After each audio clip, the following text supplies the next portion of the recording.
నిరీక్షణ prayer house మరియు centre సంఘముల తరపున ప్రభు పేరిట మీ అందరికీ నా హృదయపూర్వకమైన వందనములు.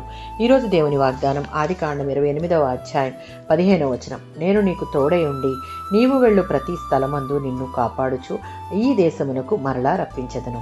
ఆదికాండం 28వ అధ్యాయం 10-15 వచనాలలో యాకోబు ఉత్తరంగా సుమారు 500 మైళ్ళు దూరంలోని హారానుకు తన ప్రయాణాన్ని ఆరంభించాడు. అతని ప్రయాణంలో మొదటి రోజు ముగిసేసరికి పాలస్తీనా మధ్య ప్రాంతంలో ఆగి ఆరు బయట నిద్రపోయాడు. ఆ రాత్రి దేవుడు అతనికి ప్రత్యక్షమయ్యాడు.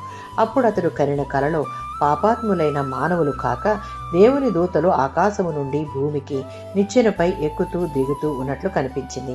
అబ్రహాము సంతానమును గూర్చిన వాగ్దానం, యాకోబు అతని సంతానం మూలంగా సమస్త జనాంగాలు దీవించబడడం ఇక్కడ మనం చూడవచ్చు.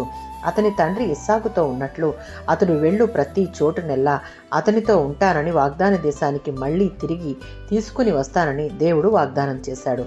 ఆదికాండం 28వ అధ్యాయం 20-22 వచనాలలో తన పితరులలో మొక్కుబడి చేసిన వాడు యాకోబు ఒక్కడే. అతని మాటలు స్వార్థపూరితమైనవిగా కనిపించినా అతను చేసుకున్న మొక్కుబడితో 15వ వచనంలో ఉన్న వాగ్దానాలన్నిటినీ నెరవేర్చాలన్న కోరిక దేవునికి ఉంది. అనేక సంవత్సరాల తరువాత దేవుడు నిజంగా తాను చేసిన వాగ్దానాలన్నీ నెరవేర్చాడని యాకోబు ఆదికాండం 35వ అధ్యాయం 3వ వచనంలో ఒప్పుకున్నాడు. 46వ సంకీర్తన 7వ చరణం.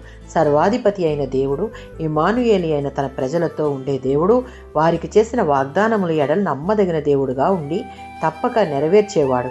దానికి మనం ఆయన ఎడల నడుచుకునే తీరు, విధేయత, ఆయన యందు మనం ఉంచే విశ్వాసమే కొలమానం. మన విశ్వాస జీవితంలో మనకు ఎల్లప్పుడూ దేవుడు తోడై ఉండి మనం వెళ్ళే ప్రతి మార్గములోనూ ఆయనే మనలను కాపాడి నడిపిస్తాడు. దానికి మనం ఆయనకు ప్రతినిత్యం లోబడి జీవిస్తూ ఆయననే ఆశ్రయించాలి. ఆమేన్.